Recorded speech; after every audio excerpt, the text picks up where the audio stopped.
It's time to play the show. The bell has rung, and that big show might be over. But it's time for us to bring wrestling information you can enjoy with the match predictions, analysis, the ups and downs of professional wrestling, all reaction, some beverage drinking to bring you logic on tap with your good brothers. It's time for you to look into the eyes of Howard Blues and the Mark Kidder on Beer, Blues, and BS. Good evening, ladies and gentlemen, and welcome to a special wrestling edition of Beer, Blues, and BS, the podcast that's one screwy finish away from being WCW. I'm your host, Howard Blues, here, as always, with my co-host, the man, the myth, the legend, the Mark Kidder. Kidder, how you doing tonight? Well, you know, their Howie Blues not too bad. I mean, let's be honest here. I just sat through a premium live event. So there's that. Oddly enough, I feel like there should have been more. So I think I'm being conditioned. Yes. But we will analyze. Yes, analyze. I know it's not a word, but we're going to do that on this entire pay-per-view. And we might even have some analysis for you, just because we like to cover all the bases here at the Triple B. So, welcome to this special edition of Beer, Blues, and BS. It's the full analysis, coverage, review, and reaction of WWE Survivor Series Wargames 2022. And for these shows, Howard Blues on the other side, and as he mentioned, me, Mark Kidder, sit here, talk about the show, make our predictions before the show. We lock them in. Howard has been doing his live because he doesn't get to see the shows. And then we kind of see how the show goes, see Howard's hot takes on it. And speaking of Howard's hot takes, you can get some hot merch with the keyword Howard, 20% off at beerbluesbs.com. Yes, you can get some sweet merchandise like this beerbluesbs.com shirt. It's the full logo right there with our website right below it. Beer, Blues, and BS all in one. Look at that. It's classy merchandise. And you can get it for the low price of 20% off with the keyword Howard at beerbluesbs.com. Click on merch. That's a nice looking shirt, Howard Blues. It is, and it's good to see you finally getting some merch there, Kidder. I'm glad that me offering 20% off in the store has allowed you to actually join those of us in the merch club. You know? Yeah, it's great. And you can get things like this, a Triple B sticker. Put it on your anything, wherever you want to stick a sticker. It's a classy sticker. There's not only the Beer, Blues, and BS variants like this, but you can get the Kidder's Old Fashioned, a premium t-shirt for when you're watching these premium live events. And Howard, are you sporting the shirt tonight? You know, I'm not. I thought about it, but truthfully, Little Miss was already asleep. And she's still sleeping in our room, and I didn't want to wake her to try and find the shirt, so I'm not at the moment. So you were not premium this evening. You were just standard Howard Blues, and therefore we must take an extra 20% off of your stuff. Okay. Fair enough. Gotcha. Yeah. So, if you're watching this for the first time, thank you. We will get there momentarily. We have two pieces of business to get to. We've almost finished covering the one of them. That, of course, is visiting beerbluesbs.com, the website right there in the shirt next to me and below on the screen. Use the keyword Howard for that 20% off for everything in the merch store. Second piece of business we got to get to is our What's on Tap. Every show that we do here at Beer Blues and BS, we have a little something out of our respective beer fridges. Doesn't have to be beer. If you want to drink a water or a soda, you go right ahead. Enjoy that. Doesn't have to be alcohol at all. But if you want to indulge, you indulge with us. Prepare for war, if you will. So let's get to what's on tap right away. Howard Blues, you got something tasty to drink tonight? Yeah, Kidder, I do. Like we usually do on this show, it's something I've had on our main podcast, Beer Blues and BS, and that it's one of the wild sour series from Distill Brewery. It's their Flanders Red, so it's a Flanders style red ale, 5.9% alcohol by volume. Yeah, so I've had that. That's what I'm going with. It's a tasty beverage. It'll be good. Good on my sore vocal cords from announcing hockey all weekend. And also, Kidder, I'm gonna steal a little bit of time to touch on this because I kind of hinted it's been an evening. People might notice if you're a follower of our show, I'm sitting at my painting desk and I'm in the painting desk setup. I'm going to be painting a miniature tonight. Kidder Early's working on one. It's one of the first miniatures I ever got from Reaper Miniature to paint.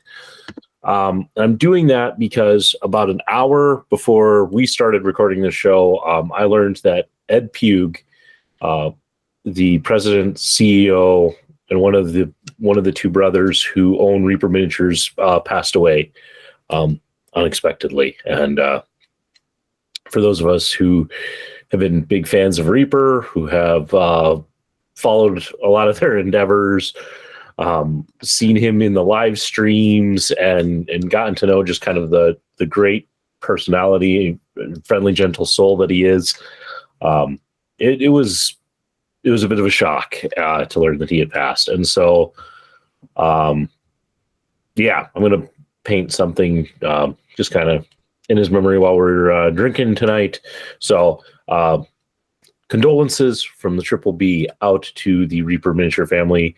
And yeah, sorry for the loss of such a wonderful, wonderful individual. And here's to you.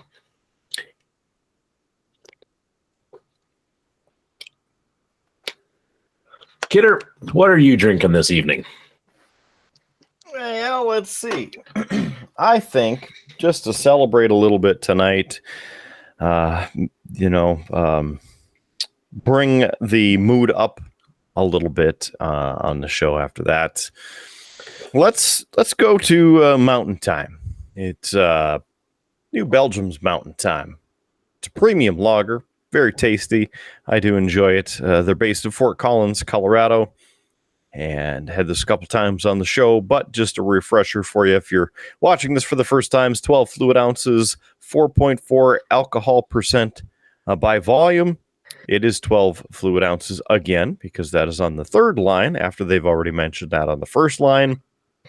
And there's 130 calories and 1 gram of protein and 10 grams of carbohydrates in this, but no fat. And just a reminder that they do use the Ball Corporation aluminum in their cans. Proud sponsor of your Colorado Avalanche. Speaking of which, that game just going final in Denver tonight, the Mile High City, playing the Dallas Stars. Dallas Stars 1, your Colorado Avalanche 4. All right, I know it's a wrestling thing, and we're working up to it. So here we are. Cheers to you, and cheers to all of those who are no longer with us. So tonight's premium live event emanates from the TD Garden in Boston, and the attendance tonight, 15,109 individuals. got to sit through this show. So I do have to mention there Howie Blues. Remember how we talk about the pre-show and its lessening value in WWE? Yeah. Well, that continues tonight. No match on the pre-show. 1 hour of pure BS. Now, thankfully, every normal episode of this show, we dwarf that by an hour because we're clearly superior. But I feel that there still needs to be something on the pre-show aside from promos. Otherwise, it's basically just an hour that you don't need to watch. So, Kidder, I wish they would make up their mind, because sometimes they do stuff on the pre-show, sometimes they don't do stuff on the pre-show. So I happen to be sitting here tonight, and after I got home from hockey, and I noticed, hey, WWE was streaming the pre-show on YouTube, and I almost clicked on it. Kidder's like, oh, hey, I can check out the pre-show at least while I'm sitting here eating dinner, and then I'm like, wait a second, I haven't locked in my picks for the pay-per-view. So I might get a spoiler, and that would be cheating. And we can't have that, because then I have to come down as Howard the Ref and give myself a penalty. So we can't do that. So I didn't watch it. And now I hear I could have watched it because there were no matches on it. I wish WWE would just make up its mind so I would know. Yeah, because it is random too. The I don't know, 10 percentile. They're like, hey, we should have a match now. Where was that? Nobody announced that. Okay, well, there's a match now on the pre-show. Whatever. So this show features 5 matches tonight. We'll go through them as quickly and as slowly as humanly possible at the same time. And why not? It is, after all, the 35th anniversary of the Survivor Series match. And they do the, elimination tag match typically every year. But this year, the big change is adding in the Wargames match as a supplement to the traditional Survivor Series match. And that goes all the way back to Dusty Rhodes, the son of a plumber. Remember the original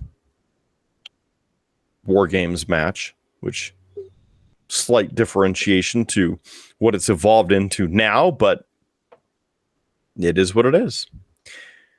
Well, Howie Blues, all right, let's just get this thing started. We got our drinks in hand. We're ready to go. Please like, subscribe, and share. Help us get to reach other people, other fans, and help you get famous too. Appreciate it. All right, so opening video package tonight. It's okay.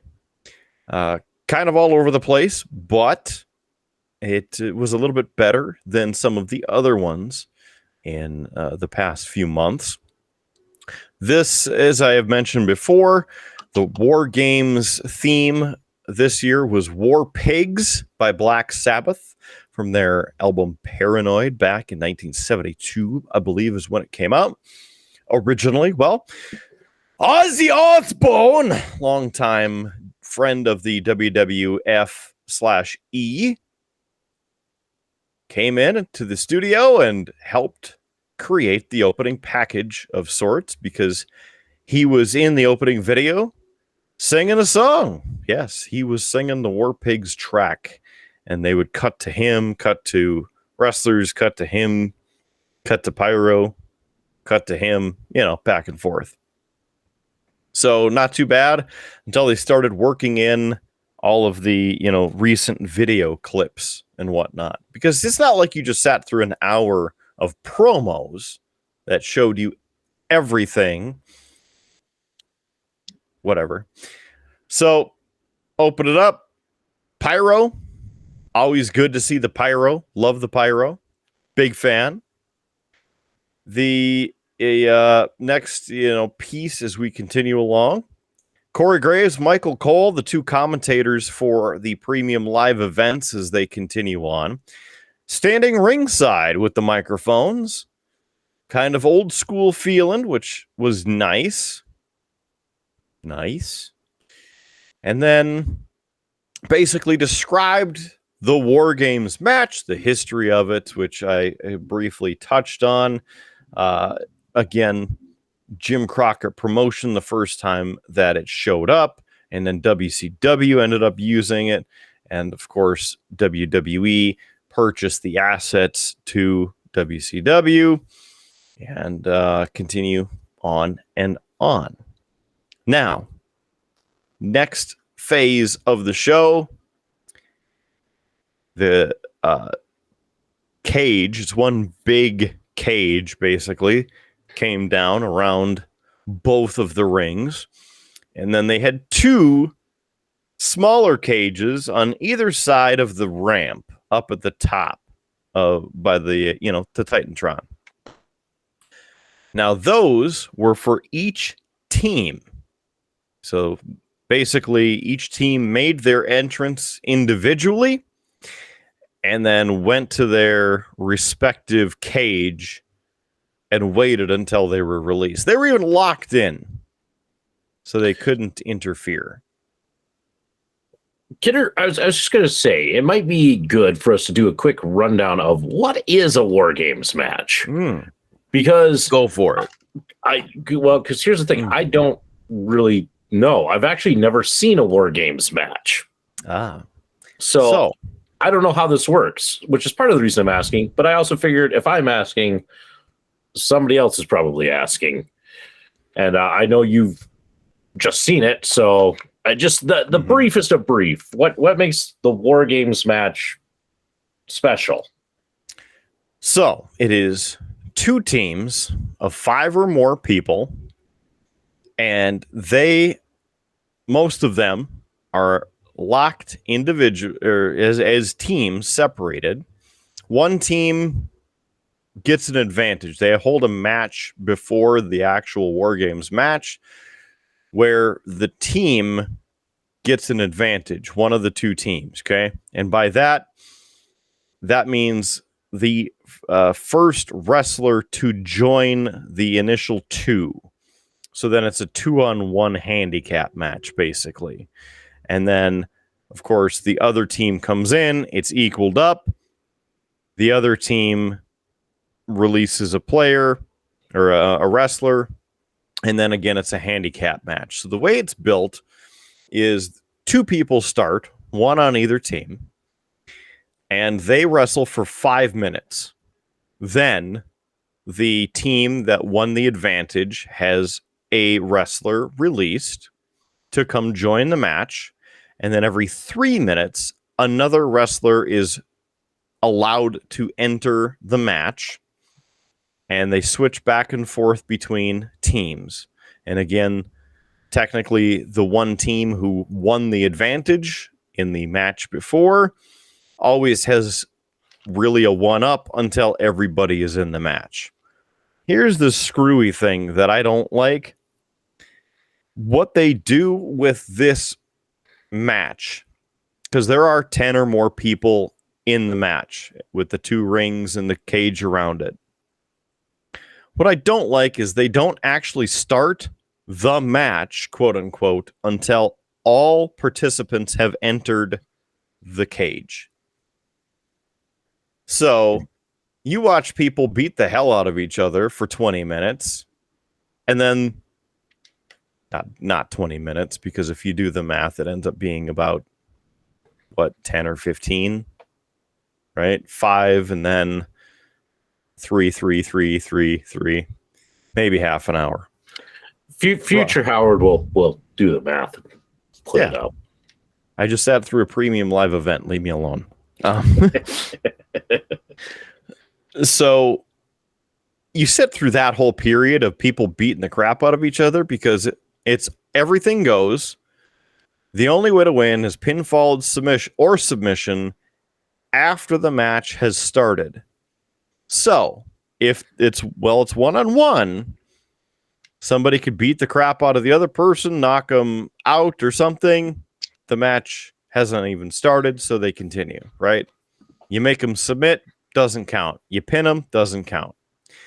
So I understand it's a way to, make the match continue, but at the same time, it could be kind of like a Survivor Series. That would be kind of cool where, okay, or Royal Rumble even, you pin them and then they're out. So then it's 5-on-4 or 4-on-3 or something, make it a little different. Anyway, so again, there's 10 people, 2 people start, third one comes in from that team that ends up getting the advantage. Aside from that, if someone leaves the cage, that team is disqualified. So if they climb over the top of the cage and exit, or through the door, which is locked, then that whole team is disqualified. Other than that, weapons are legal, all of that. Any questions? No, that's a pretty good summary. I got it. Thanks for sharing. Yeah, anytime. I just sat through 2 of them. So that's what bothered me, because they're in the middle of the match, and then, the 10th person enters, and they're like, now the Wargames match begins. I'm like, it's been going for 25 minutes. So with that, the times, we like to share the length of the matches. I'm not sure if the reported times are the entire length. The times on here could be, but they felt a whole hell of a lot longer than what we're going to go through. So we'll see. But I'm going to guess that they don't count it. Would it work better if they just didn't say that the match started, but if they just kind of made it as once everybody's in, I don't know what you would call it. Howard's tired, but the elimination period has started, or hey, once the last person comes in, now you can win the match, Mm-hmm. Which is basically all it is. But they're like, now the Wargames match begins. They've been beating the crap out of each other for 25 minutes. It's kind of off-putting. It's a weird vernacular to that. It's a weird way that they're using match. If they would, as I said, call it something else. Yeah. And right in the middle, they ring the bell too, Yeah. Yeah. The other piece that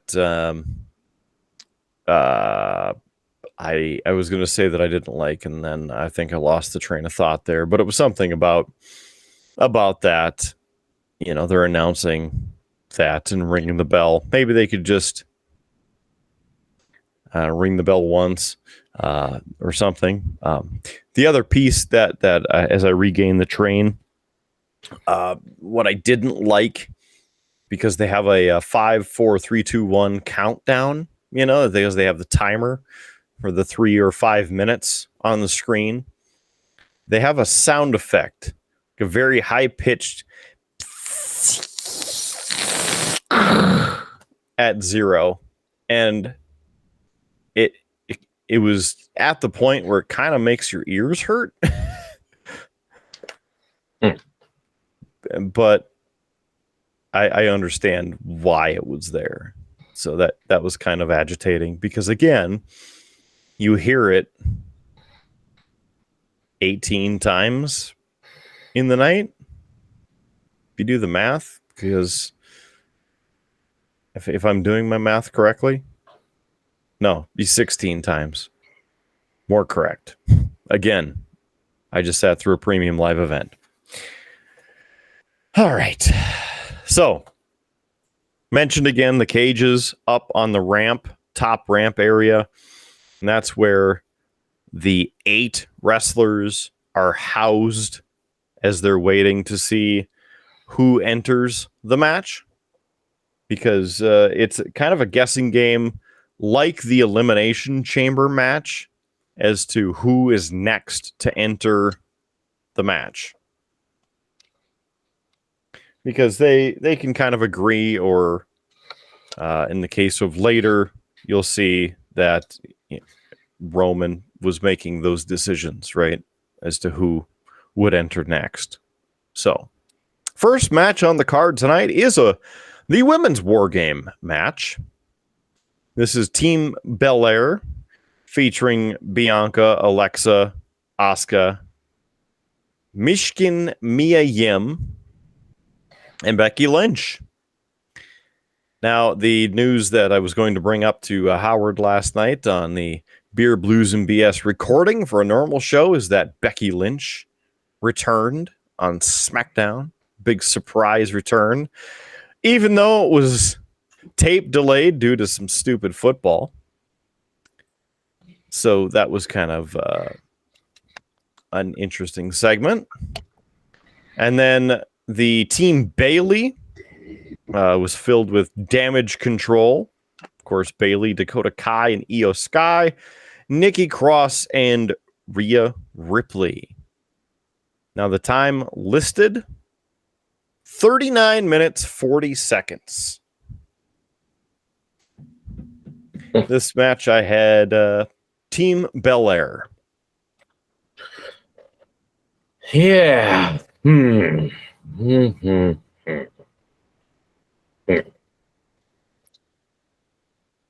That's that's a good pick. But the show isn't necessarily about making good picks, the right picks, or anything else. I'm actually gonna go with Damage Control. I think Rhea Ripley has been doing well. I think she's a bit more over in her Judgment Day position, and I think this might be an opportunity to set her up for a title shot, maybe against Bianca Belair. It's probably a bad decision since Becky Lynch is returning, but I kind of had already had this thought, Kidder, before I knew that Becky Lynch was back, which you just told me. And you know what? I'm going to stick to my guns. He's sticking to it. I'm going to stick to my guns on this one. It's also good that, you don't have a bottle of liquor next to you and you're going to do a shot for every match that you get wrong. This one would have been a better choice to do it because there's only 5 matches, not 13 like last week's AEW Full Gear. Kidder, that's not good content. You have to have like 13 matches because there's the opportunity to be completely smashed by the end of it. All right. Whatever you say. There's still a chance. All right. So the entrances were in this order. First of all, Bianca Belair. And then, no, I'm already getting it backwards because Becky Lynch showed up first, then Alexa Bliss with Asuka, and then Mia Yim, which Mishin is crazy in Korean, I guess. And that's what they're adding on to Mia Yim's name. And then Bianca Belair entered the arena last. And then Bianca was the first to be in the ring. Okay, so the other 4 who came out first went and hung out in the cage. Then the next group came out. Rhea Ripley first, then Nikki Cross, who, with the help of Rhea Ripley, climbed on top of the cage where they were being housed. I don't know why, because then she climbed down and was in there. Like, it would have been funnier if she just stayed on top and waited until she was called. Like that would have been funnier. I I just would have liked to have seen some like official come out and be like, you get down. And she's like, oh, I'm so sorry. Remember, bad. Nikki Cross is back into Crazy Cross and doing the craze look and stuff. So she probably just would have like smiled and stared through them. I don't know. Anyway, Damage Control came out next, and Io Sky was there, of course, with Bayley, and they chose Dakota Kai to start out the match because Dakota Kai has been in 3 other matches. I believe all of the War Games that they've had on NXT. So, ready for the actual match, Howie Blues? Yeah, let's get to it. Let's throw some punches. Let's see what happens. It's only been like 40 minutes, so I suppose we should get to it. The winner of the advantage, by the way, was Team Bayley. So, starting it out, Belair and Kai for the first 5 minutes. And we already told you about the setup. So, all of this is going to be a complete mess of everything that's happening. But Belair hits a drop kick early on, and they go into the other ring, and they're taunting each other. Belair hits a shoulder tackle knockdown. Belair continues some offense with a backbreaker. Kai gets some offense as she sent Belair into the turnbuckle, hit a running boot to the face. Belair and Kai got back into the ring. Belair tried to use the air as a weapon, but Kai hit a scorpion kick to the head. Belair got a hold of Kai, leading to a slam backward. Belair sent Kai into the cage a few times, and then Belair gave Kai a power bomb into the cage as the clock ticked to the 5-minute mark. Io Sky next up for her team. She came running in, hit Belair with a drop kick, and then again 3 minutes until the next wrestler entered. Belair at this point was on the turnbuckle. She did a backflip off the ropes, and Sky did a head scissors takedown. Kai and Sky took turns working over Belair for a bit, but Belair countered a double team, double suplex. Very nice. Sky hit a missile drop kick on Belair and knocked her down. 3 minutes is up. Asuka gets the call. She's second in for her team. Comes running in, catches Kai's kick, and hit a German suplex. That's 1. Asuka... Howard Blues is looking around like he did something.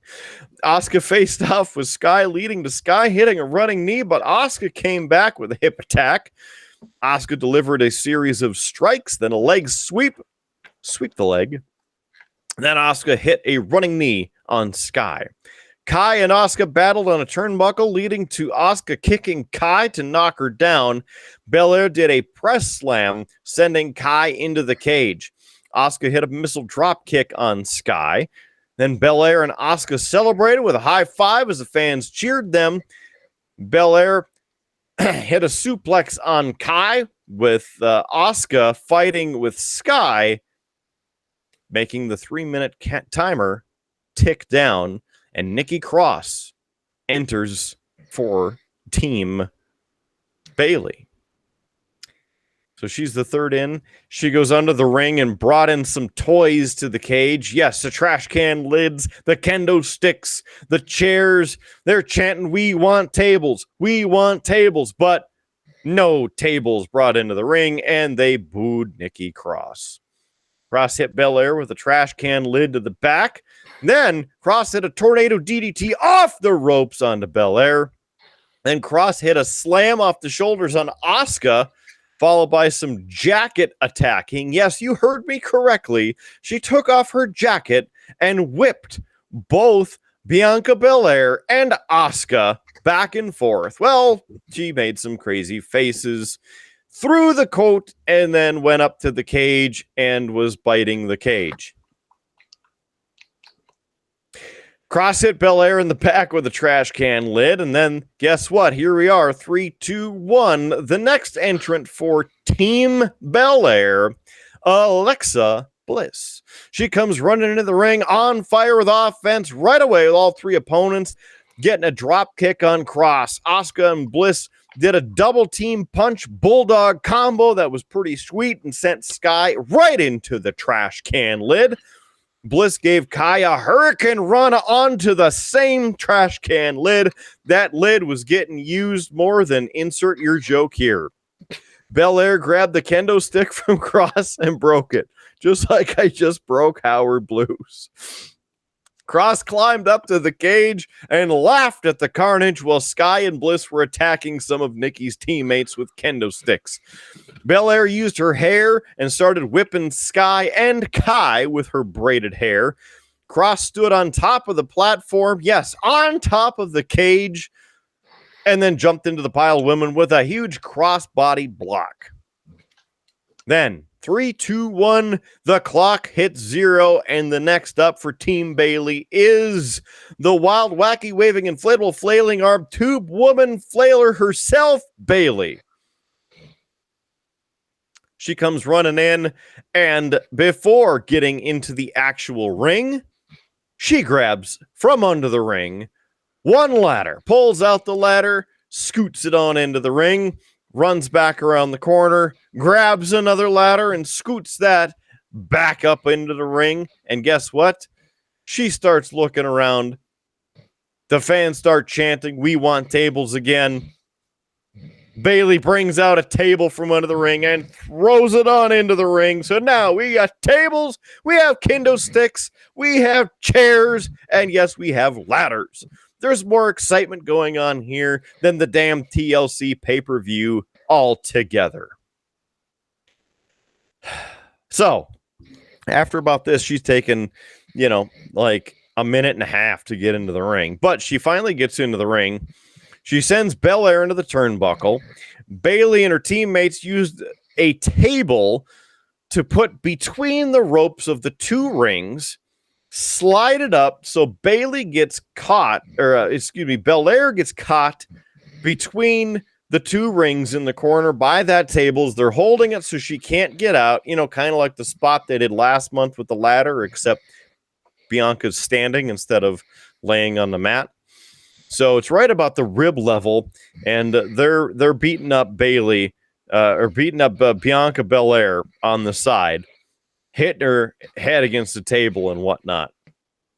So Sky comes over, hits an assisted moonsault onto Bliss.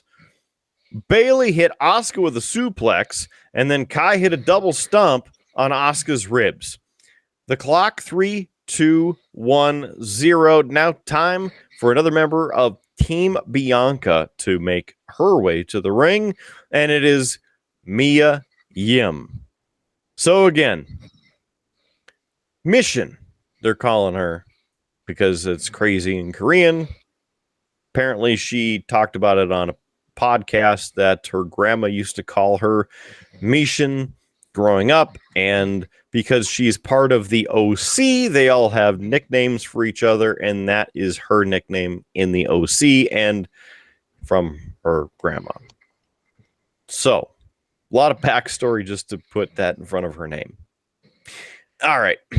Yim comes on into the ring, throws the trash cans in there before she gets in, and she threw them at her opponents, which was pretty funny. Then Yim hits a face buster into that same trash can lid, getting worked over like a damn government mule. Yim ends up whipping Kai into the cage and then kicks Kai's head into the cage a few times. Then Yim drives Kai's head face first into the trash can lid. See the damn lid? Best jobber in the entire show tonight. Belair finally broke free from that table fiasco between the rings, jabbed the table into Bayley's ribs. Yim jumped onto Bayley with a tackle. Belair then hit Bayley with a forearm. They did some suplexes, knocked everybody down, and 3, 2, 1, 0. it is now time for the next entrant in Team Bayley, and that is Rhea Ripley, the sole survivor of the cage. She was the only one left in her cage. I'm trying. Survivor Series, right? You got to do the thing. Anyway, Rhea Ripley comes in and she starts blasting everybody. She sends Belair into Asuka, and then Ripley hit Belair with a German suplex. 2! Bliss jumped onto Ripley, who then caught Bliss and hit her with a suplex. 3!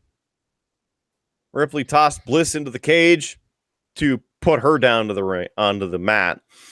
Ripley held Asuka in a submission, leading Sky to running the ropes and hitting a drop kick. Cross was sitting on the top rope while her team was in full control. Yim then hit a running attack onto the trash can that was in front of Rhea Ripley. Bayley caught a charging Yim, leading to Sky hitting Yim with the trash can. Kai hit a double foot stomp on Yim shortly after. Should also mention at a previous War Game match, it would be Io Sky had a trash can on her and she did a blind suicide dive from the top. They kind of tried to replicate that while she was stuck in the ropes here in just a minute. It wasn't as cool, just throwing that out there.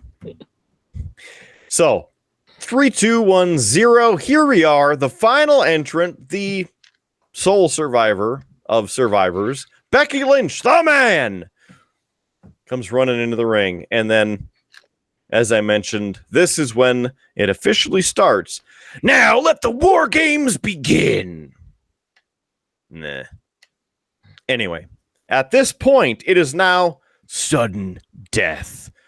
The first pinfall or submission wins. There's also one referee in each ring. So, Becky Lynch comes in. She starts cleaning house. Goes a leg drop onto the trash can that was on Io Sky's head. That's the spot I was talking about. Lynch gets into the far ring with Bayley and starts yelling at her, calling her a little bitch, leading to them fighting and exchanging forearms. Lynch knocked Bayley down, followed by repeated stomps while Bayley was on the mat. Ripley then confronts Lynch. Ripley blocked 2 punches and hit her with a headbutt. Lynch avoided the Riptide, but Bayley got involved, and then Ripley hit Riptide for a 2 count as Asuka makes the save. Asuka hit Bayley with a backhand to the face, and then Asuka hits a green mist in Ripley's face out of nowhere. Lynch hits Ripley with the DDT. Bayley sends Asuka into the top turnbuckle, and Bayley stomps on Lynch while she's upside down against the turnbuckle. Bayley mocked Lynch and said that she was the role model. Bayley hit the rose plant on Lynch on the steel grating between the 2 rings. That's the area in the small rope section there that is kind of the link between the 2 rings. Forgot to mention that, but as you can tell, only comes into play in small instances. So, as we continue on, there was a 2 count there. Asuka broke up that pin attempt. Sky climbs onto the cage. Belair grabs her. Kai used a trash can to Asuka's back as a bunch of women go up onto the turnbuckle. Cross hits Belair with a kendo stick to stop that spot out of the corner. Cross hit Bliss with the neck breaker off the ropes, and then Asuka and Kai went crashing to the mat with Belair blasting Bayley with a huge power bomb. Sky went up to the top. Sky hits a moonsault on Belair and Yim, who were standing in the ring. And that's one of the spots that is kind of the bigger ones that you can do in the War Games match. Also, Belair landed in an awkward position on her right leg, and it looks like she really sold it there to make it look like she was hurt. Cross grabbed some handcuffs and cuffed the left hand of Bliss to the left hand of Nikki Cross while she was shouting, "You think I forgot?" Because they were partners and tag team champions. So Cross tried to handcuff Bliss to the cage, but Bliss ended up handcuffing herself to Cross, as I just mentioned. Bliss had Cross on her shoulder, fell back onto the trash can, with Bliss taking most of that bump. Asuka and Ripley faced off. Well, Ripley launched Asuka into the cage. Yim fought with Ripley in the near ring. Yim countered a Ripley power move and went on Ripley's back, but Ripley ran Yim into the ladder against the turnbuckle, which split the ladder in half. Holy shit, holy shit, holy shit.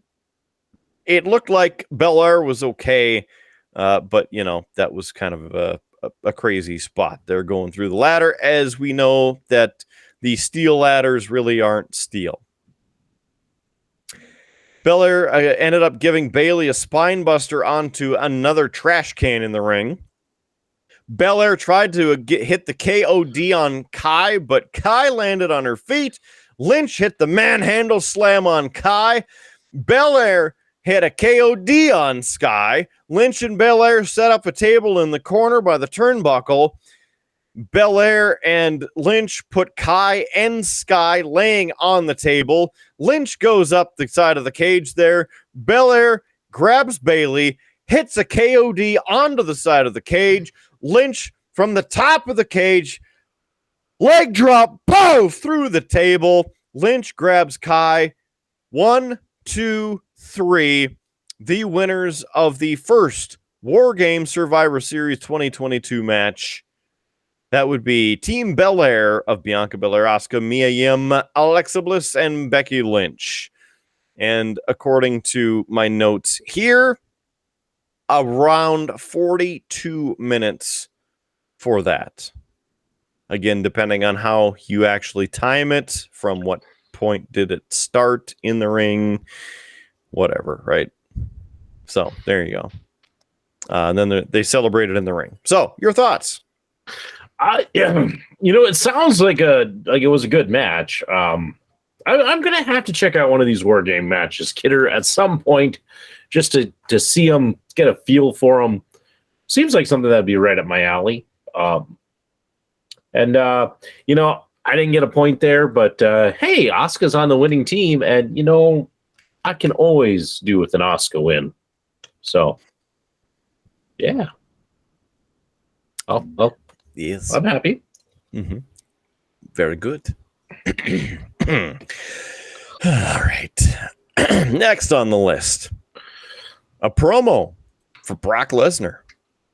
And then highlights from last night's SmackDown, where Sami Zayn lied to Jey Uso, saying he didn't talk to anybody as he got to the ring, but Jey overheard Sami talking to KO. Then they cut to the locker room where Roman Reigns is sitting with Paul Heyman.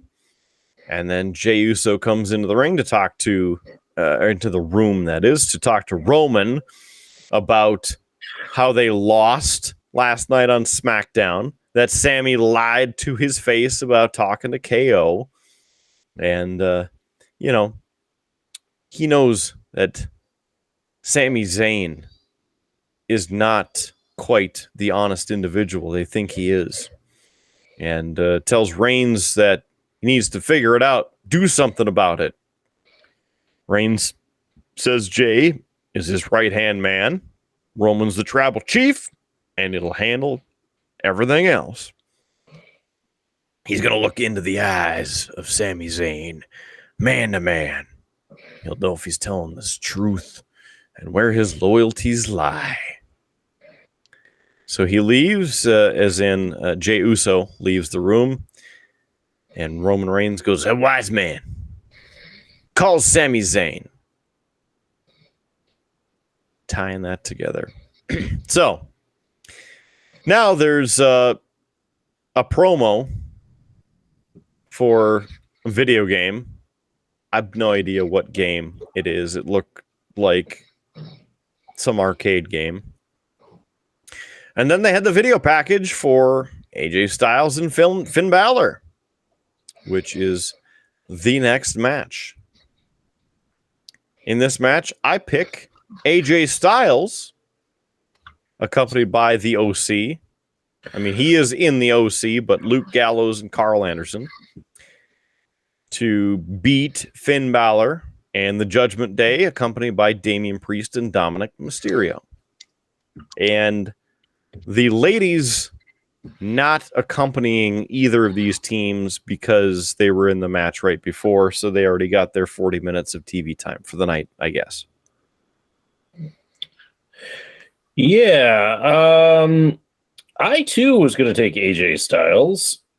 I kind of felt like, AJ hasn't gotten a win, and I know we're past Vince. We're past the age of 50-50 booking, but I think you need to give AJ something. I think you need to give the OC something so that you can continue this feud going. So as much as I like Finn Balor, I don't like the Judgment Day, but I like Finn Balor. I'm going to go with AJ Styles to win.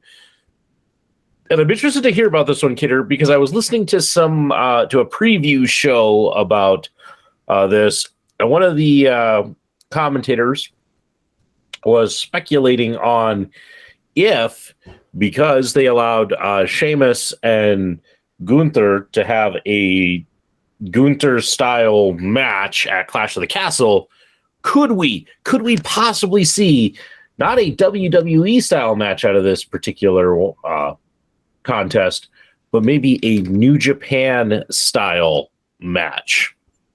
It was an interesting thought. So I'm interested to hear what actually we got, whether it was a WWE style or if it's more New Japan. I see what you're saying there. Yes.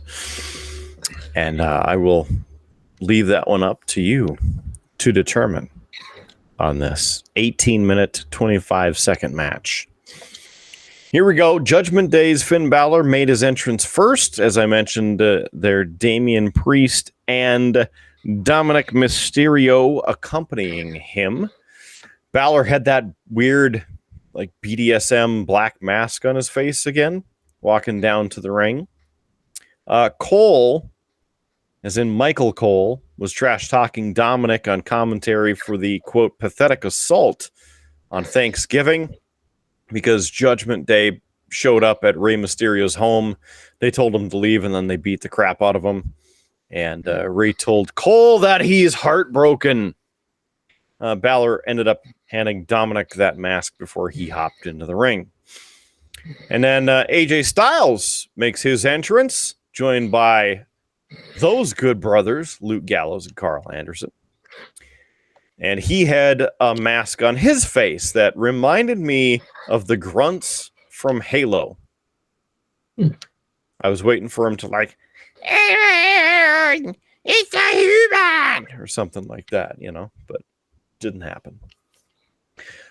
Cole mentioned the Bullet Club and how Balor and Styles were both leaders of the group in New Japan. So a throw out to New Japan in WWE. But again, who's in charge right now? So here we go. It's the start of the match, and we're off. Styles goes aggressively right away, kicking Balor's left leg. Styles ends up wrenching Balor's leg onto the mat. Styles hits a backbreaker. Then Balor gets some offense going after he knocked down Styles, followed by some knee drops to the chest. Balor sent Styles into the turnbuckle and a hard chop. Balor hit his own backbreaker on Styles. Styles ends up running at Balor, leading to a sunset flip. Balor ends up slipping out of that and goes to a basement drop kick. Balor applied the abdominal stretch and then sent Styles into the ropes and a kidney shot right to the ribs. Styles hit some punches on Balor, but Balor applied an abdominal stretch again. Styles wiggled out, grabbed a snapmare, followed by a running forearm. Then Styles hits a corner clothesline and a slam off the shoulder into a backbreaker for a 2 count. Balor avoided the Styles clash, and then Styles goes to the apron where Styles blocked a kick, leading to a leg whip across the second rope as Balor continued to deal with that left leg injury. Priest distracted the referee at this point, so Dominic tripped Styles on the apron. The ref officially did not see that. Gallows came over, punched Dominic onto the floor, leading to the 4 guys on the floor getting into a brawl. Gallows dumped Priest over the barricade and they left fighting. Then Dominic tossed Anderson over the barricade. Styles came over, punched Dominic, and threw him over the barricade. So then he and Anderson went to fight in the back, and there wasn't anybody ringside anymore. Balor and Styles each got some 1 and 2 pin attempts where there were kickouts. Then exchanged some moves. Balor hit the sling blade neck breaker. Balor charged, but Styles hit a jumping kick to the head, and Styles suplexed Balor 4 onto the turnbuckle for a 2 count. Balor came back with a double foot stomp to keep Styles down. Balor stomped on Styles as he continued on offense. Styles gets back up now. He hit the strikes to the body, and then, well, there's counters back and forth, leading to Balor hitting the reverse DDT elbow drop combo. Balor had some visible wounds on his lower back as well. Like the whole lower half of his back was getting ripped up from the ring ropes. Looked like it hurt. Balor was teasing that he was going to do the Styles clash, but Styles grabbed a leg, leading to Styles applying the calf crusher submission. Styles also hit a Pele kick. Balor came back with a jumping kick of his own to where they were both down, as it was a nice spot that got a good reaction. Styles sent Balor into the corner, followed by a clothesline.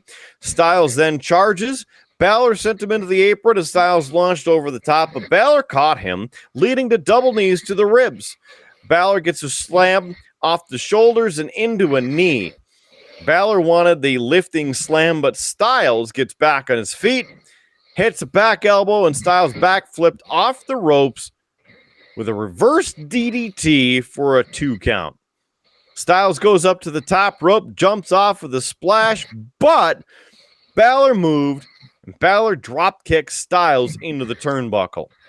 Balor was still selling that left knee injury as he went up to the top. Balor jumped off the top with the coup de grace attempt. Styles moved out of the way, and Styles applied the calf crusher again. Balor teased tapping out, but Styles was wrenching back and forth a little bit more, putting more tension there. Balor slammed AJ's head into the mat repeatedly, which ended up breaking the hold. They're both down at this point, slowly got back up. They exchanged some punches, exchanged some chops. Styles hits a step-up enziguri. Balor gets a jumping kick to the head. Then Styles hits a forearm, and the Styles gets the sweet-looking, phenomenal forearm, knocking out Balor 1, 2, and 3. Your winner by pinfall, AJ Styles. Yeah, I mean, this sounds like this was a decent match. Hard for me to tell you which style it was just from the description.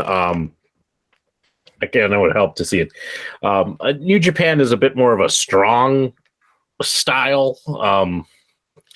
So a lot of hits that look like it's not quite brawl, but it's they do a lot of stuff that feels more punishing, would be kind of the way to put it. That's Shinsuke Nakamura is the king of strong style. And if you really watch like him, especially when he first came into the WWE, where he did a lot of a lot of striking, a lot of, punches, a lot of kicks. Yeah. So I can't tell you from the description, but it sounds like this was a decent match between two very talented individuals. So far, Kidder, and I know you're the one who sat through this, but so far as the guy listening to this, it sounds like I'm missing out on a pretty good show from WWE. Mm-hmm. I know we still got 3 matches to go, but I mean, so far, correct, sounding pretty good. what I didn't mention in the first match, there was a couple spots there that looked pretty bad. In fact, at one point, I think Io Sky messed up either her wrist or her fingers. And so that'll be something to watch here in the upcoming days and week to see if she's got any, nastiness going on there. And then also some people were wearing, braces and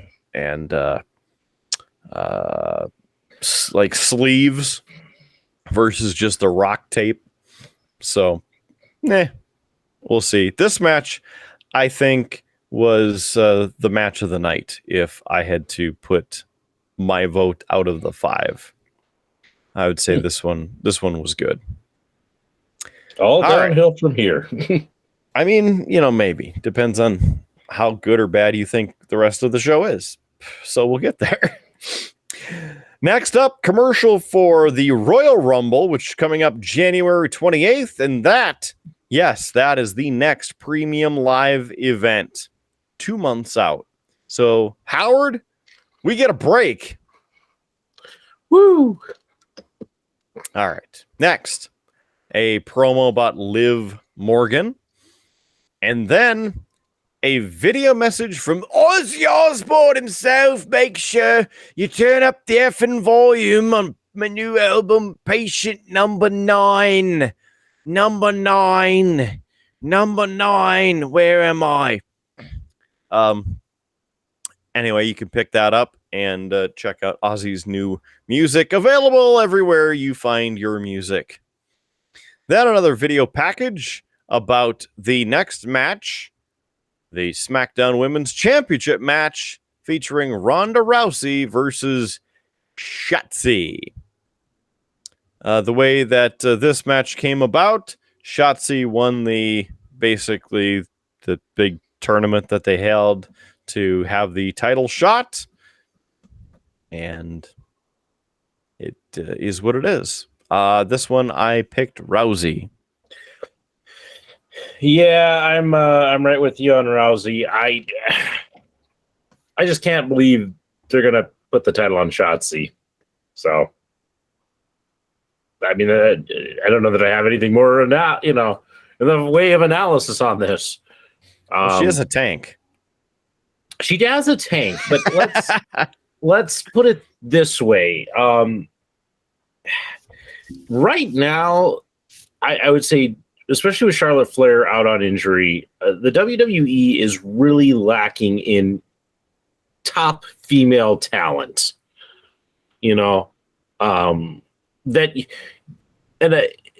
not that they have some, but it's kind of like, how many times can we see this matchup, right? Because we could name the main talents, right? It's Rousey, Belair, Lynch, Asuka, Flair, Charlotte, Bayley.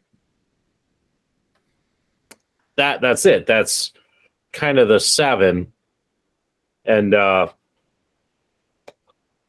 we've kind of seen, especially from most of those, from Bayley, Asuka, Lynch, Flair, Charlotte, we have seen those ones go at it again and again and again and again and again. We've seen Rousey in that mix. We're just kind of at a point where it's like, it's the same people, and they just aren't really building up, nor do they have the people, I think, with the talent to kind of break into that. And so when they all of a sudden try and put up somebody like a Shotzi, it's kind of hard to go, yeah, she's got a chance. So that's my take on it. That's pretty much it. Yep. Yep. So here's this match, which was 7 minutes, 15 seconds too long. I picked Rousey, you picked Rousey, and here we go. So I do have to say, Shayna Baszler has been partnering with Ronda Rousey, which finally giving Shayna Baszler something legitimate to do, because she's paired with somebody who she's very similar to. So there's that. All right. we get going with the match, and I did not like this match at all. I wish it wasn't on the card. I wish this was on the pre-show or just had never happened, to be completely honest with you. So there's some quick offense. Shotzi ended up going after both Rousey and Shayna Baszler, but you know how that goes. It's a 2-on-1, and there was some liberties being taken, and that's the keywords from Corey Graves, the official, not counting them out and or disqualifying Shayna Baszler or Ronda Rousey. So this was all over the place. But eventually, Shotzi manages to get Rousey into the corner, and Shotzi hits a running attack. So Baszler shoved Rousey out of the way, leading Shotzi to hit the corner, but gets a suicide dive onto Baszler. Shotzi sent Rousey into the steel steps. Shotzi's punching and trying to do what she can to get Baszler off the apron. But Shotzi ends up turning around, knocking Rousey down with a clothesline. Shotzi jumped off the top of the ropes, but Rousey countered, turning it into a slam, with Rousey yelling, "I can beat you with my feet." Why? Shotzi then blocked a kick and stomped Rousey along with a leg drop attempt, but Rousey blocked that while trapping Shotzi's legs. Rousey grabbed the leg, Shotzi got an enziguri in, Rousey rolled through, leading to a submission, pulling on Shotzi. At this point, the fans started chanting, "We want Sasha, we want Sasha," and then they muted that audio and replaced it with the generic audio track of the crowd. So then they did another spot on the apron. Shotzi knocked Rousey down and tried a DDT on the apron, but there was a slip and it sucked and they both fell down onto the floor, and it looked like Shotzi almost like broke her neck. It was ugly. Shotzi got up, kicked Baszler, hit the sliced bread neck breaker onto the floor. Shotzi flipped Rousey over the barricade and gave Baszler a back body drop over the barricade, and now comes more shenanigans. Shotzi gave Rousey and Baszler a cross body block onto a few fans sitting in the front row. I say a few, quote, fans because they wouldn't legitimately throw, let's just say 250 pounds of people at 3 or 4 people sitting in a row of chairs to have them fall over backwards. Right. So it's probably some paid people to sit there. Anyway, it would have been, I don't know, about a 25 count at this point, but the ref was taking his sweet time until he yelled, I want to say it was 8, as they're like, oh, we should get back into the ring. Got back into the ring. Rousey gets Shotzi on her shoulders and leads to the Piper's Pit Slam, then applying the arm bar on her left arm. Shotzi taps out, and again, 7 minutes, 15 seconds of your life that you won't get back. This sounds terrible, Kidder. This sounds terrible. Yeah, I was, I don't want to say bored to tears, but I mean, I had that constant, basically what you talked about at the beginning of not talent for a championship match. I would have liked Shotzi to have the title because then you could put it on somebody who has the potential to wrestle, because Rousey having the title, I don't know. It's like they don't have anything else for her to do. Here's the championship. Walk around with it and yell at people. Yeah. Well, and part of the problem with Rousey is it's not that she can't wrestle, it's just she's not quite there. And I listed her off as some of the top talent, but that's just, I think, partially because of her star power. People have followed her career. I wouldn't say she's the best wrestler on the show, but she'll kick your ass. That's for certain. Oh, yeah, she can legitimately kill you. And that's what I don't like about it, because it's not MMA where you're trying to take out that other person. You know, like, you have to do moves, do them correctly, and do them safely. And she has, as you said, she can do some of that, but apparently not well enough. I don't know. It's a different mindset, and I would almost say that their missed opportunity in this is they should have her fighting more as an MMA type fighter and less as a wrestler. She should do less body slams except for her judo throws. I've watched some of her MMA bouts, and you could have her doing the whole judo throws and kicks and punches and submissions, and just squashing people that way. And it would still be entertaining, in a sense. So, I think the problem is that trying to transition a real fighter into that can be difficult. I mean, we've seen MMA fighters come over and some have succeeded and some have not. But like Shayna Baszler is a great example. Shayna Baszler is also an MMA fighter by training. And you look at how they originally handled her, and she came off much more like an MMA fighter than a wrestler. So, hey, get her. Yeah.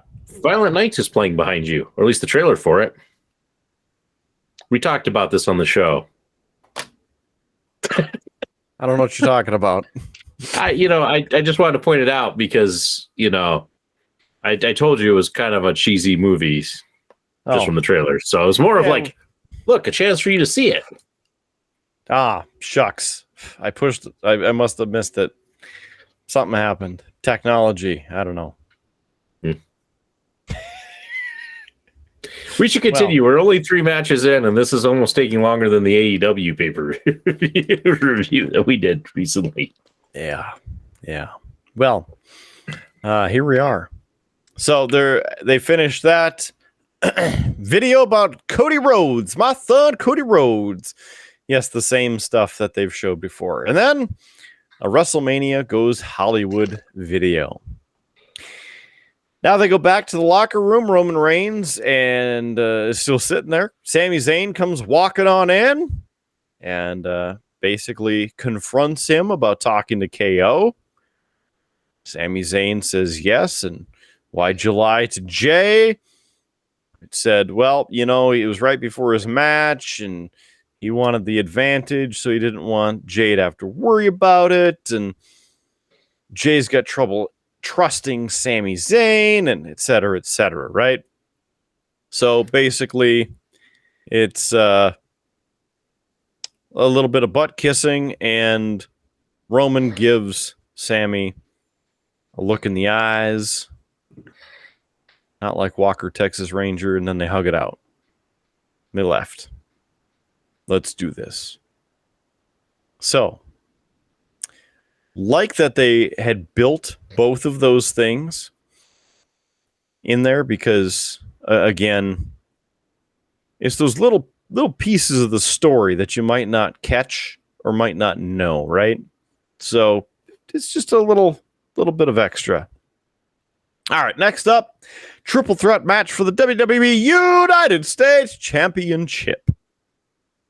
This match is 14 minutes, 50 seconds, and features the United States champion, Seth Rollins, former United States champion, Bobby Lashley, and former United States champion Austin Theory. I chose Seth Rollins for this. I too am going with Seth Rollins because, I mean, they just took it off Lashley. I don't think they're going to give it to Theory. I think they're going to keep it on Rollins, and that's all I got. All right. Yeah. Survivor Series is not usually the time that you change titles. So one of the big four. So let's get it on. First up, Bobby Lashley enters the arena first. Then Austin Theory. His entrance, very weird. Remember that game that I mentioned? The commercial, didn't know what it was? Mm-hmm. The whole Titantron was video of that game with Austin Theory's music playing and Austin Theory walking to the ring. And eventually, after Austin Theory was verbally announced to the arena that he was, making his way to the ring, they mentioned what game it was, cut to a wide shot of the arena with one of the augmented reality 3D graphics of the logo of that game, to which I still have no idea of what the hell it was.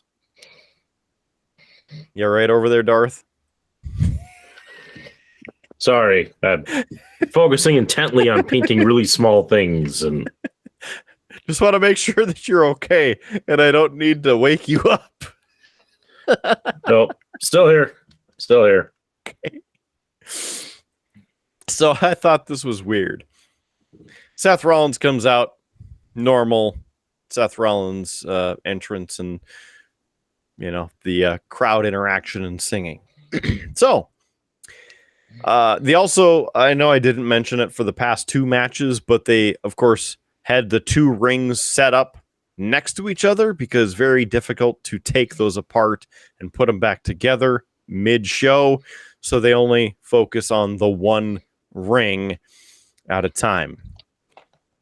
So right away, bell rings. I thought this was hilarious. Lashley grabs Theory and hits a running shoulder tackle, throws him out of the ring, turns around, hits a shoulder tackle on Rollins in the corner, and then Rollins goes after Lashley, but they're staring at each other. Theory gets up to the apron. Rollins grabs him and throws him off into the barricade. It's like both of them hating on Theory. I thought it was hilarious. All right, now Lashley and Rollins start going back at it. Lashley hits an overhead suplex on Rollins. That's 5. Lashley gets the running clotheslines on both of them because Theory's back in the ring at this point against the turnbuckle there. Lashley gets the flatliner DDT at the same time on both opponents, and it looked like he snapped Austin Theory and Seth Rollins in half. Lashley used Theory to knock down Rollins. Then Lashley had a spinning slam off the shoulders on top of Rollins, that is, leading to Theory pulling the referee out to break up the pin. Lashley tossed Theory over the barricade at ringside. Lashley blocked a chair attack, and Lashley had Theory on his shoulders, but Theory shoved Lashley. Rollins got back into it with a jumping knee onto Lashley on the floor. Rollins then sent Lashley into the steel steps. Theory knocked down Rollins with punches and followed by Theory using the steel steps on Lashley and Rollins as well. Theory threw the steps at Lashley to knock him down. Theory sent Rollins into the ring, leading to a rolling drop kick for a 2 count. Theory stomped on Rollins in the chest a few times. And then, well, at this point, Theory goes after Lashley on the floor, sends him onto the hood of the commentary table. Theory sent Lashley into the barricade as well. Now they get back into the ring. Rollins goes for a pin attempt on Theory for a 2 count. Theory hit the elbow smash on Rollins. There were some chops back and forth with Rollins and Theory, followed by a sling blade and a super kick that sent Theory out of the ring. Rollins hits a suicide dive on Lashley on the floor, and then Rollins hits a suicide dive on Theory and another suicide dive on Lashley. Rollins sent Theory out of the ring where Lashley was leading to Rollins hitting a somersault dive over the top onto both guys on the floor. Back into the ring, Rollins hits a sit-out power bomb on Theory for a 2 count. Rollins wanted the stomp on Theory, but Lashley saved Theory, and Lashley hit a spine buster on Rollins. Lashley put the hurt lock on Rollins, leading to Theory applying a sleeper on Lashley at the same time. Lashley let go of Rollins, then dumped Theory out of the ring. Rollins kicked Lashley in the gut, leading to a pedigree for a 2 count. Rollins went up top for a splash. Lashley moved. Theory sent Rollins out of the ring, and Theory hit a blockbuster neck breaker on Lashley. Theory tried a lift, but Lashley went for the hurt lock again. Theory countered off the turnbuckle into a pin attempt, and Rollins broke that up with a frog splash onto Lashley for a 2 count. Theory and Rollins each tried moves on each other. Lashley tried doing a hurt lock on both guys because he ended up getting both of them locked at the same time.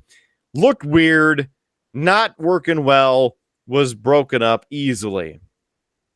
Rollins hit the super kick on Lashley, followed by a forearm to Theory's back. Rollins jumped off Theory's back for the stomp, getting that extra little bit of oomph.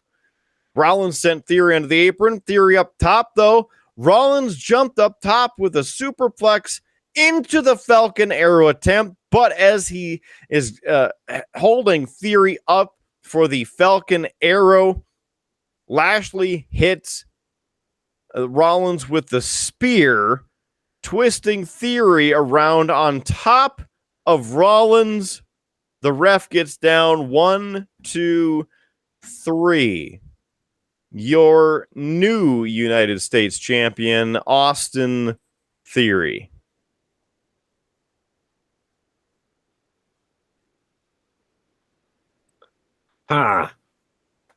Did not see that coming. Interesting. Yeah. Interesting. Mm-hmm. It was quite the swerve, so I have to give him that. Yeah. I mean, I don't think anybody was expecting that. And in fact, that is such a kind of a out of nowhere thing for them to do. Kidder, could this be? Well, is this? Was this the DraftKings screwy finish of the night? I'm going to let you have it, Howard. I'm going to let you have it because, you know, the next one, there's due to be some screwiness in it. So, sure. All right. There you go. This match, DraftKings screwy finish of the night. I believe that leaves us with one match left, Kidder. That is correct. I should also mention that DraftKings was sponsor of this a couple times, and they audibly mentioned it with lower third, showing the DraftKings blah, blah, blah. And if you have a gambling addiction, you should figure that out and fix yourself. As Austin Theory was leaving with the championship belt, Graves ended up talking about how Theory is the now, and Theory had the armbands and wristbands and his knee pads all saying the now. Whatever. All right. Next, a video package about The Miz again, and his feud with Dexter.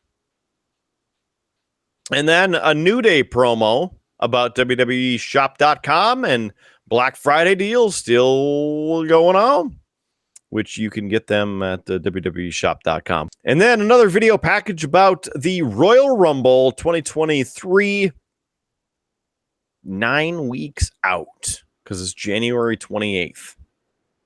All right. Then they go back to the locker room again. He's got Jey Uso and Roman Reigns. And Jey came back asking if Sammy lied to him. Reigns said, I looked Sammy into the eye and saw what I needed to see. Jey said, yep, dog. And then they left. No video package leading up to the Wargames main event, because it's been pretty much covered at this point between their show and our show. They did do the cage lowering. So you got the as it came down. Next, it is your main event. Here we are, the Bloodline. Roman Reigns, Sami Zayn, Solo Sikoa, and Jimmy and Jey Uso with Paul Heyman versus the Brawling Brutes, Sheamus, Ridge Holland, and Butch, along with Drew McIntyre and Kevin Owens. This match officially 38 minutes, 30 seconds. I went out on a limb and picked the Brawling Brutes because you think about it, the Bloodline has nothing to lose. The championships aren't on the line. They're not going to look weak if they lose because it's a stables match, right? So there could be some screwiness in it. I mean, it's one of these cage matches where there's a lot of stuff happening. So overall, I think the Brutes, might need a little bit more, especially McIntyre and KO, because, McIntyre won at the last pay-per-view. I mean, he's had a lot of losses lately, right? So there's my reasoning. You might have to unmute yourself. Oh, that's right. Sorry. I moved the camera and I muted myself.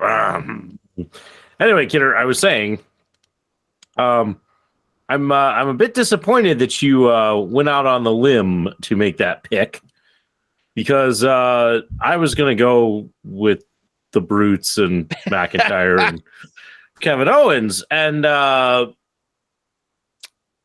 now that puts me in this weird predicament. Do I stick with my guns that they're going to be the people who win it? In that case, Kidder, you are guaranteed the win for tonight. Or do I try to go for the tie and pick the Bloodline and hope that you are wrong?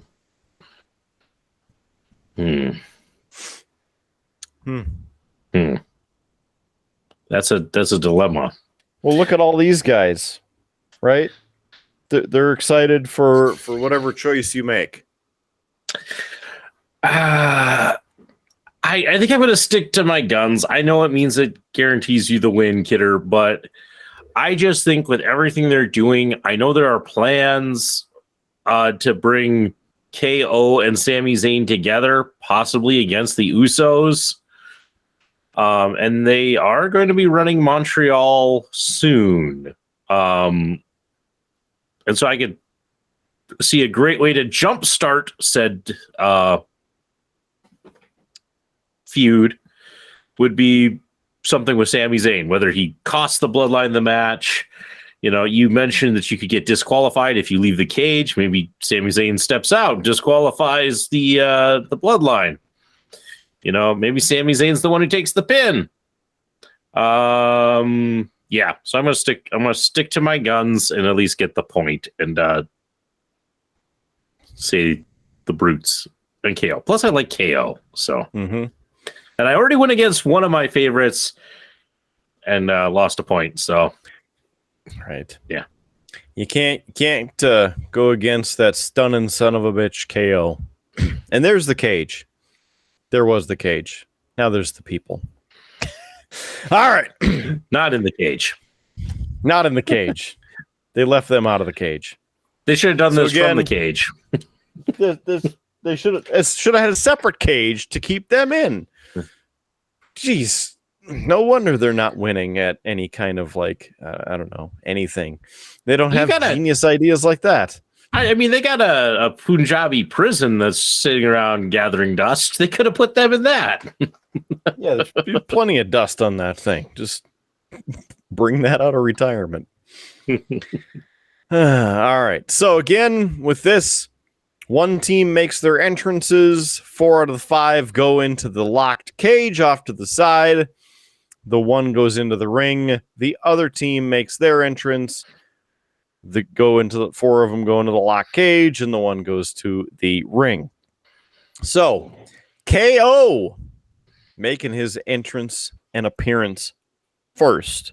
He's wearing a Dusty Rhodes shirt and a red armband over his elbow. Don't know if it was just because of his elbow or because of significance there of Dusty Rhodes and his appearance, and of course creating the Wargames match.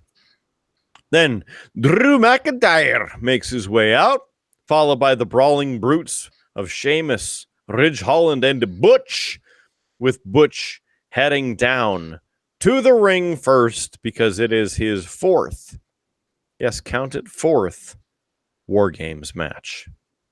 Then the Bloodline makes their group entrance with Roman Reigns, Usos, Solo Sikoa, Sami Zayn, and Paul Heyman. They, of course, eye down the other 4 opponents in their locked cage off to the side. Reigns nods at Jay, hugs him, and Jay heads down to the ring to start off the match that isn't actually the start of the match. So, you know what that means, Howard Blues? It's time for the main event. Sheamus McIntyre team had the advantage on SmackDown. They won that match. And so, of course, based on this, the first 5 minutes is Jay and Butch starting out the match, followed by the first person to leave the cage there will be from the team of the Brawling Brutes. So, Jay and Butch take their time at the beginning. Jay's a bit reluctant to lock up with Butch, but Butch hits Jay with a running left clothesline. Cole mentioned that Heyman was a manager of the Dangerous Alliance team about 30 years ago in another Wargames match that took place. So there's a little side note for you. Butch started doing the manipulation thing on Jay's fingers with some finger snapping. Butch pulled Jay's finger, and then Jay countered with a neck breaker, followed by a double knee attack to Butch's arm. Jay set Butch into the steel cage. Butch stomped on Jay's head, and then, Jay avoided an armbar attempt while slamming Butch down. That's a 3-2-1-0. Next entrant, Ridge Holland. Here we go. Came running on in. Gets to the ring, hits Jay with a shoulder tackle. Jay got a kick, but Holland hit a spinning power slam. Holland charged at Jay with 4 straight running splashes. Butch then hit a forearm smash, and Holland hit another running splash. Holland and Butch hit a high-low clothesline sweep kick combo on Jay. Butch did some more finger snapping. And Jay was there and got stomped on the right hand. Butch and Ridge went after Jay some more and kept on stomping Jay. 3-2-1-0. Time is up as the cage door opens. Jimmy starts walking, but Reigns says, "Hold up, wait a minute." Sends Sami Zayn instead. The fans start chanting, "Sami Uso, Sami Uso." Gets down to the ring, and Holland and Butch waited for him. Jay was back up, though. He sent Butch into the cage. Ridge tossed Jay down, and Sammy jumped Holland from behind with some punches, and then Sammy stomped on Holland repeatedly. Zayn and Holland exchanged some punches. Jay held Holland and Zayn as he knocked Holland down. Jay argued with Zayn a bit, while Butch kicked them back, and Butch hit a moonsault off the top rope onto both of them. Holland gave Zayn and Jay double back body drop. Holland charged at Jay, who was pulled out of the way by Zayn, and Holland hit the corner of the turnbuckle. Jay then sent Butch into the cage as well. Time has now expired on that 3 minutes, and the next person in for the Brawling Brutes is Drew McIntyre.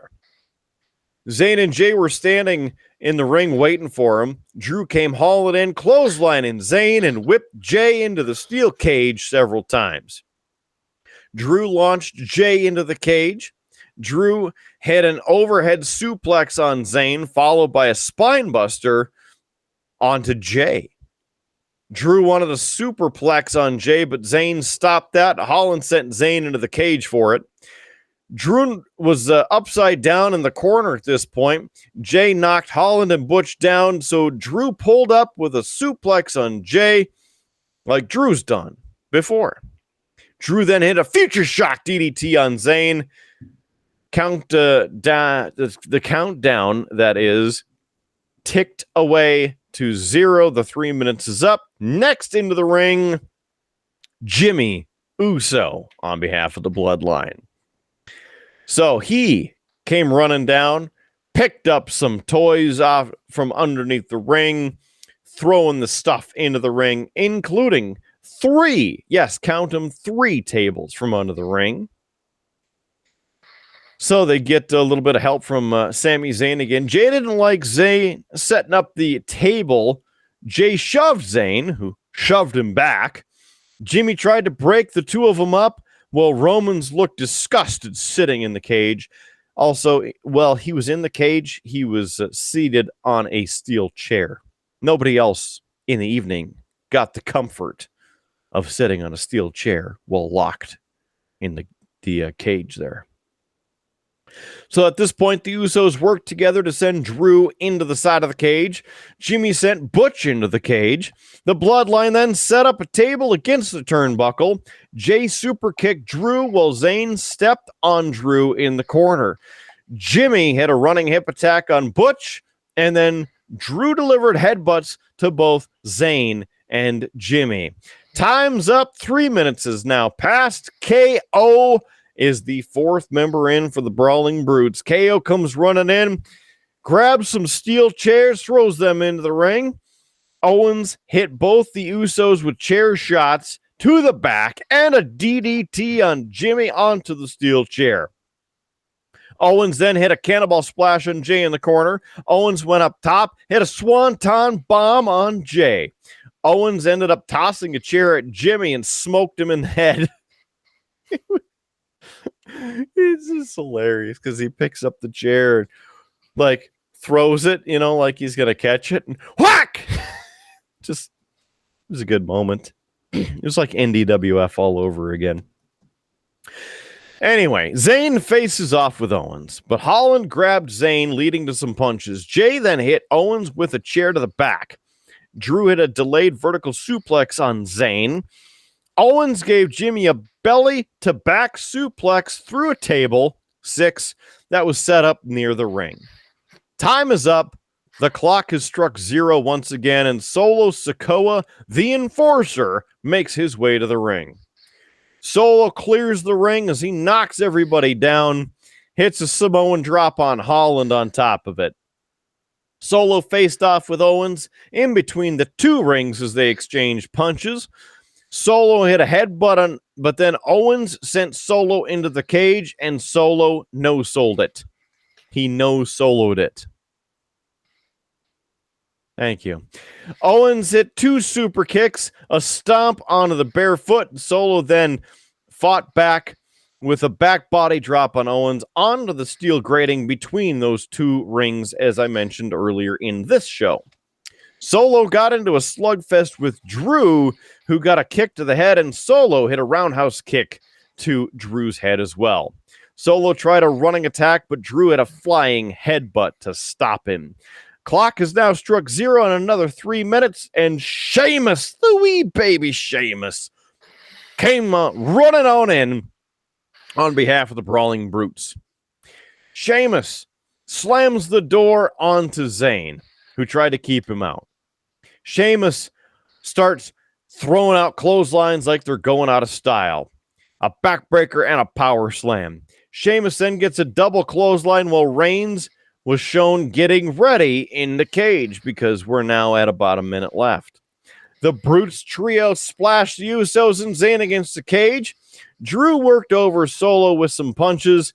Sheamus then battled with Solo, and Sheamus gave him a white noise off the middle rope of the turnbuckle, straight into the mat.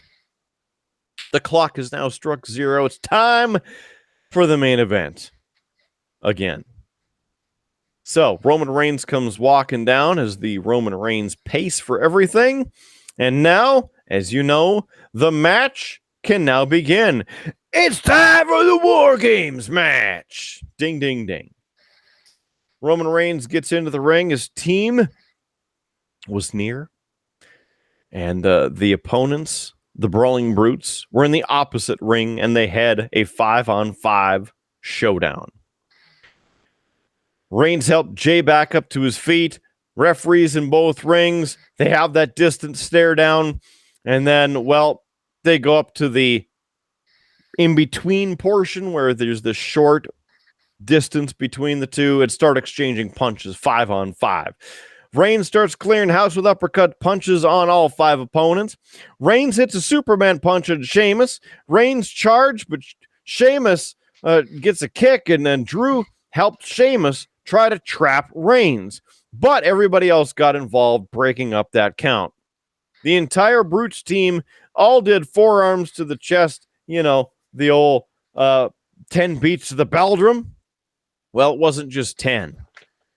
They went collectively, all 5 of them, to about 18, and then it dropped off. So there were 4 that had 19, 3 that had 20, 2 that had 22.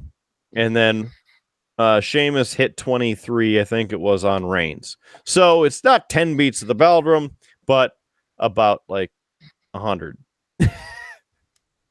Count them out yourself if you want to actually do it. And no, we don't need that ad.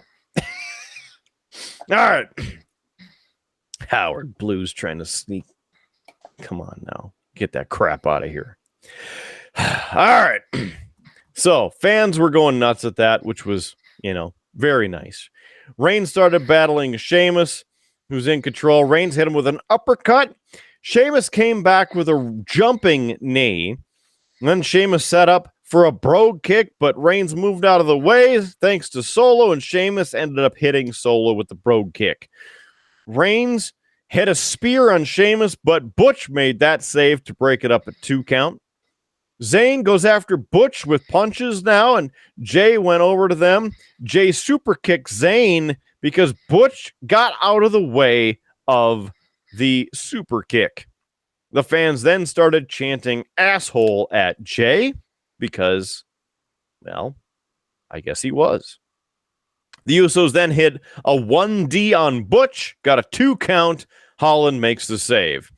Usos hit a double super kick on Holland, followed by Reigns hitting the spear, putting Holland through the table in the turnbuckle, as mentioned earlier. Drew then got a hold of Reigns as he went for a move through the table, but Solo super kicked Drew.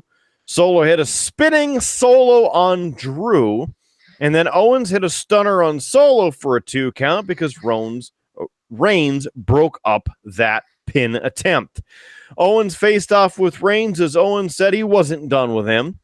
Reigns goes for an uppercut followed by the Superman punch on Owens. Reigns charged. Owens got a super kick and then hit a pop-up power bomb on Reigns. Owens then hit a stunner on Reigns, got a 2 count. Sami Zayn grabbed the ref's right arm to stop the 3 count. At this point, the fans started chanting Sammy Uso again. Zayn faced off with his best friend KO while everybody else was laying toast on the mat in both rings. Jimmy tried a super kick on Owens. Owens caught the kick, but Zayn goes downtown for a low blow uppercut on Owens. Sammy was upset with himself for doing that, and Cole ends up mentioning that KO was the best man at Sami Zayn's wedding. Zayn said something to Reigns, and then the fans were chanting the ole, ole, ole, ole for Sami Zayn. Sami Zayn goes to the corner as he's fighting with himself, decides for it, goes running across the ring, hits the haluva kick on Owens. Jimmy Uso is waiting over in the corner.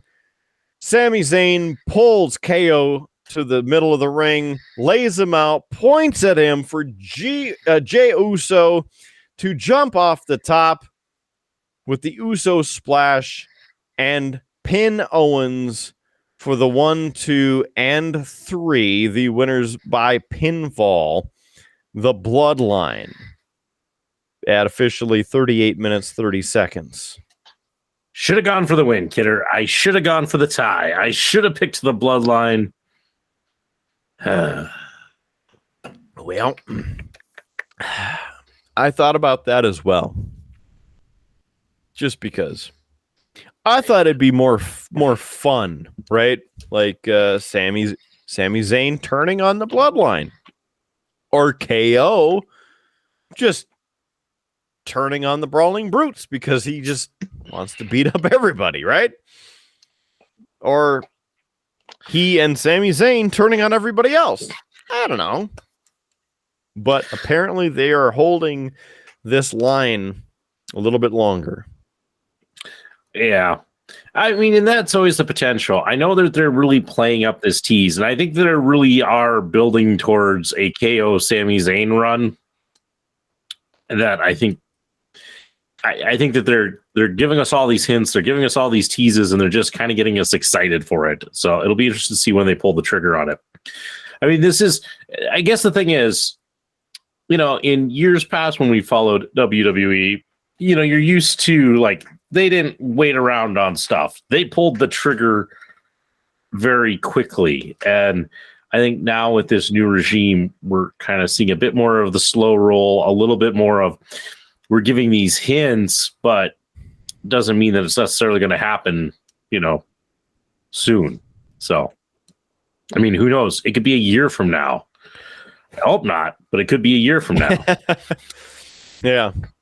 And I saw something about that in one of the articles that I had come across in the past couple months about how the fans have had such a positive reaction to Sammy accompanying Roman and the Bloodline, and how, as they've put it, Sammy has broken a few of the Usos at times during the shows, that it's been one of the more interesting segments that they've been doing, and so they've delayed Sami Zayn and KO having their whatever you want to call it, whether they're doing a tag run together or just a program against each other. So I think that's kind of what it turned out to be, and not too bad. Yeah. Well, it sounds like this overall was a decent show, probably a good show, with a few rough spots and a few matches in there. But overall, it sounds like maybe 3 out of the 5 matches were decent or good. So worth a watch. When you can't sleep at 3:00 in the morning. Yeah. And hey, everybody can see the scoreboard up top that lets everybody know, Kidder, you're the big winner on the night, having 3 out of the 5 correct. Woo! I only had 2 correct. So, yeah. And any last final thoughts, Kidder, on Survivor Series War Games? It's kind of a general thought of the live premium live events, the PLEs as they are. And I hope as they continue on with these, the time, not too bad. If they do start adding more matches, more than 5 or 6, put them on the kickoff, get at least one of them out of the way in a shorter fashion on that. Also, the promos thing, I know that they insert commercials for the people who pay less on Peacock, but get rid of those segments because they're really detracting from the rest of the show. And finally, make the opening videos better. Let's go back to when they actually meant something. Really meant something about the show. Maybe it's just because I'm not as invested or interested in a lot of the product. Maybe that's what it is. I don't know. But do something a little bit more. Make them cooler. They seem very gimmicky to me. Not a fan, And showing highlights in the opening video. Just stop. Please stop. I don't like it. Anyway, I think that's pretty much it. Okay. I got one last question for you, Kidder. Yeah. And we'll keep it short because we've been talking for quite a while. But next year, November pay-per-view, Survivor Series. Mm-hmm. Back to the traditional Survivor Series match or War Games? Yeah. I either change the rules of the War Games match to make it a little bit more interesting. Like I mentioned, where, okay, you make a pin and then somebody leaves, and then it's kind of like the Survivor Series match, but yet you're still locked in the cage. And if you leave before you've been pinned or submitted, your whole team loses. That's an interesting idea to me. The other NXT match that they came up with is apparently Shawn Michaels' idea.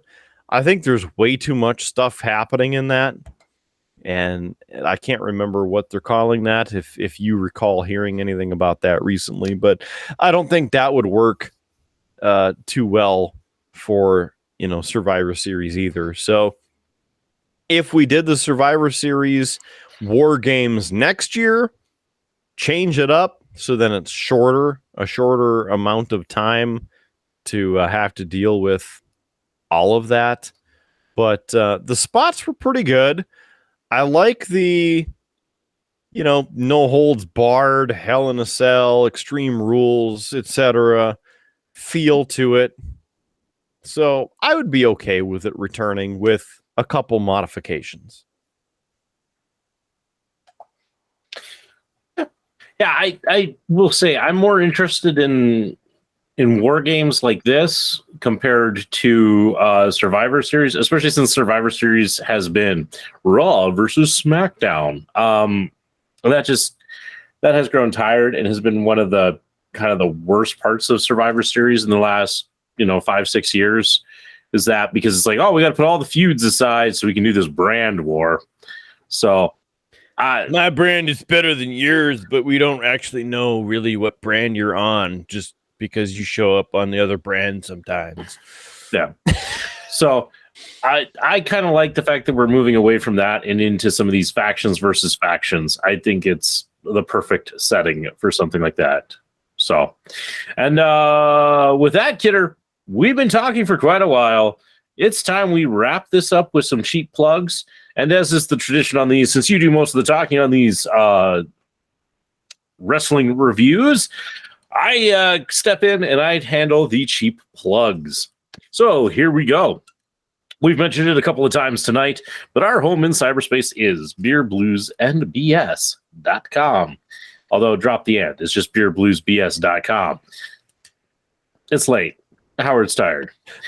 But that is our home in cyberspace. It's where you can find all of the places that the show is located. You can find the merch store. I'm not going to hit that too hard because Kidders hit it pretty hard. Well, I hit it pretty hard at the beginning of the show. Throughout the show, all you need to know is use code Howard at checkout for 20% off. You're welcome. Are you saying you don't want one of these premium t-shirts at a non-premium price? I already have that shirt, Kidder. Anyway, continuing on with that, the other thing you could do, say you don't have a lot of money for merch. Maybe you spent it all on Black Friday. Hey, that's okay. You can also support this show by buying us a beer. It gets you a shout out on the show. It gets you even a chance to, hey, put in a message. We'll put it up there. Chance for you to interact with us as we do the show. And it's fairly reasonably priced. Besides that, please check out our Facebook page.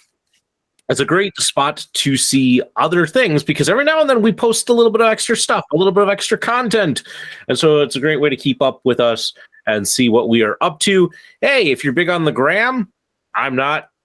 But hey, we have an Instagram, so you can check that out as well and see some of the things we're posting there. Hey, if you like this show and want to see our happy smiley faces or the suffering that we put ourselves through, check out the video version over on YouTube. Just search Beer Blues MBS. It's great.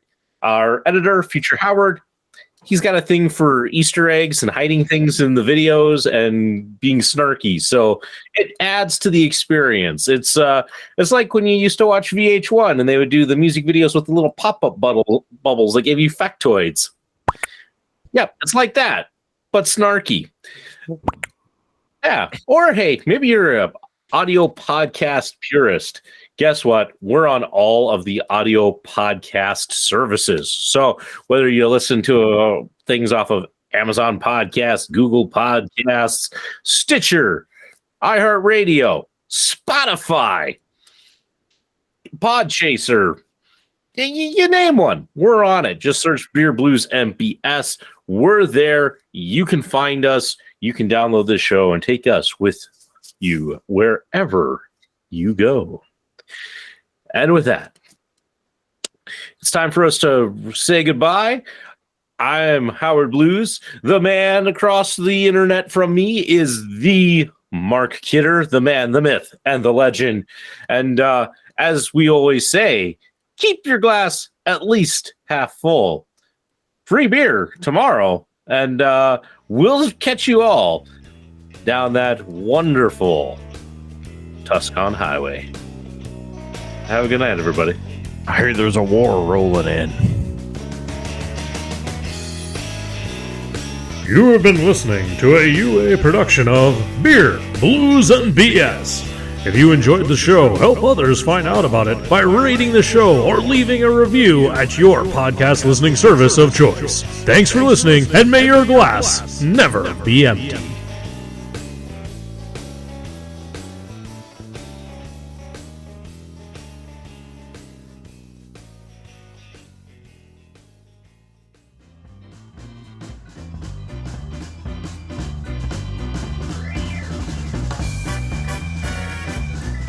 UA Productions presents A Glimpse Behind the Curtain.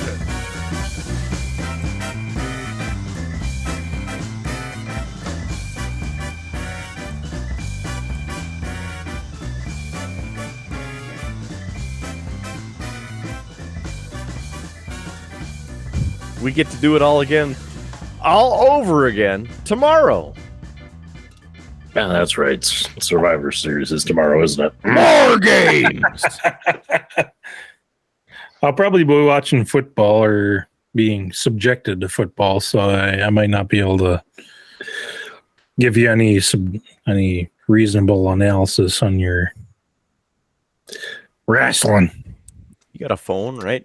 You get. I do, yeah. I can plug her in. I was going to say, seeing the actual pay-per-view is not a criteria for actually reviewing. Oh yeah, I can bullshit with the best of them. So I have so far made a very successful career as a guy reviewing pay-per-views I have not seen. He's made a career off of it, people. Look what this guy can do. Doing so well, I'm giving away 20% in our store. How about that? Woo! It's true. It's true. It's damn true.